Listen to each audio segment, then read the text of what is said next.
Many people are of the opinion that scientists can make direct measurements using these techniques of billions of years ages for rocks. And they use this then to discredit the history of the Bible. And this is really not the case. The physics behind radiometric dating is relatively straightforward. We have a radioactive element called a parent, which transforms over time into a non-radioactive element called the daughter. And this happens with a characteristic rate referred to as a half-life. That's the length of time that it takes half the parent element to transform into an equal amount of the daughter element. So over time, the amount of parent in the rock decreases and the amount of daughter in the rock increases. The scientists can use very powerful machines to measure either directly the amounts of these two elements or their ratio, and this ratio then can be used in a theoretical calculation along with the half-life to calculate an alleged age for the sample. Let me give you some examples. Radioactive carbon-14 decays to nitrogen-14. Uranium decays to lead. Potassium-40 decays to argon-40. And all of these are used in radiometric dating. We don't actually measure the age with these methods. We actually are measuring the amount of these isotopes in the rocks or fossils. And it's an interpretation using certain assumptions about these amounts that give us the age. But the age is actually not measured directly.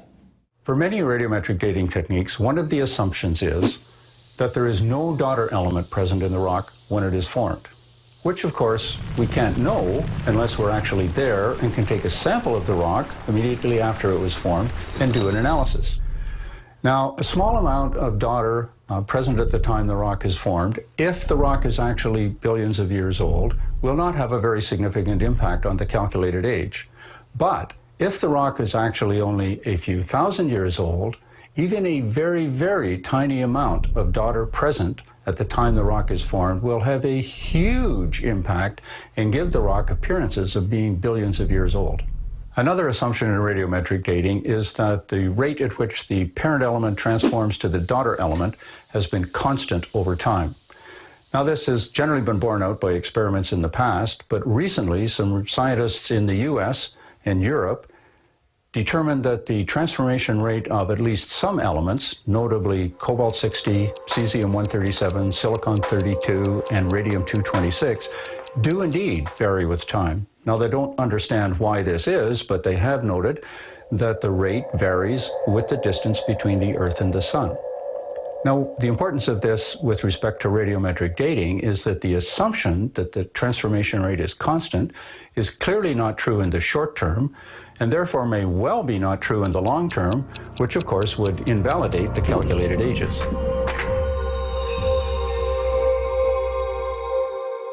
Some additional evidence for this is an experiment that was spearheaded by the Institute for Creation Research, in which some scientists found zircon crystals with unexpectedly large amounts of helium in them. Now, helium is a byproduct of the decay of uranium-238 to lead-206, and based on the ratio of lead to uranium in these zircon crystals, the calculated radiometric age was 1.5 billion years. But helium escapes from these crystals very quickly, so if the crystals really were 1.5 billion years old, then essentially all of the helium should have escaped.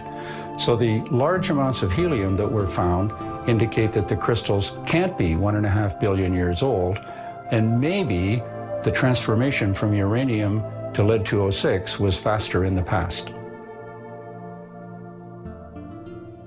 A third assumption is that the rock has remained a closed system from the time of its formation. What that means is that no parent element or daughter element has been either added to or removed from the rock during its history by any number of potential chemical or physical processes.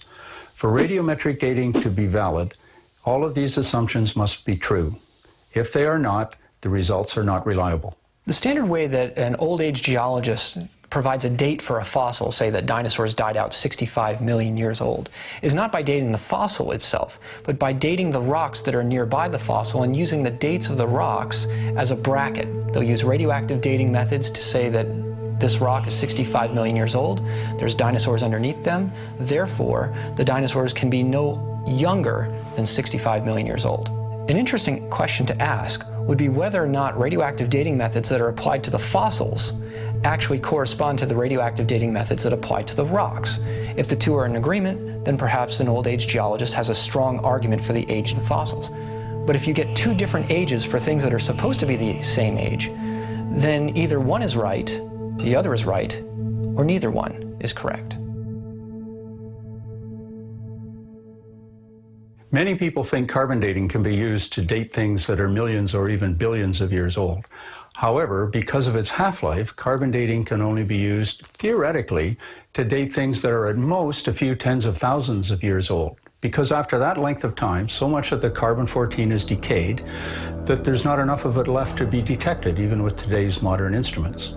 If the whole Earth was pure carbon-14, it could only last about 1 million years before it's all gone and we couldn't detect it.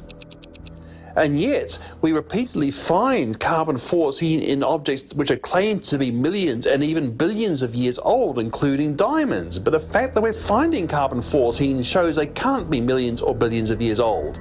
So carbon-14 is in fact a very strong ally of the biblical timescale and strong evidence against the millions of years of evolution. What dating of fossils has shown us over time is that there is carbon-14 in the fossil material.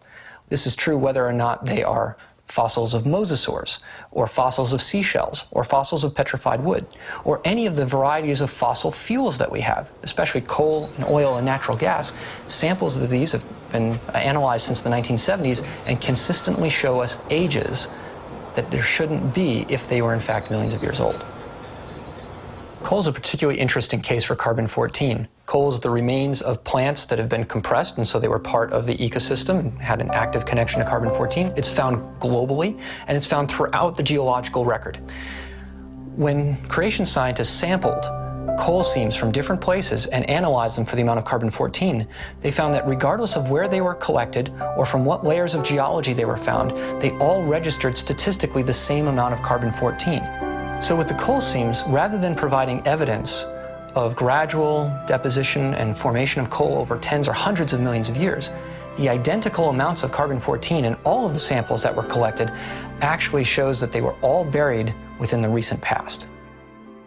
Even though radiometric dating seems like a very scientific process, we've seen from measurements that it produces highly erroneous results. And due to the unknowable assumptions that are behind its normal application, it is unreliable and untrustworthy in many cases.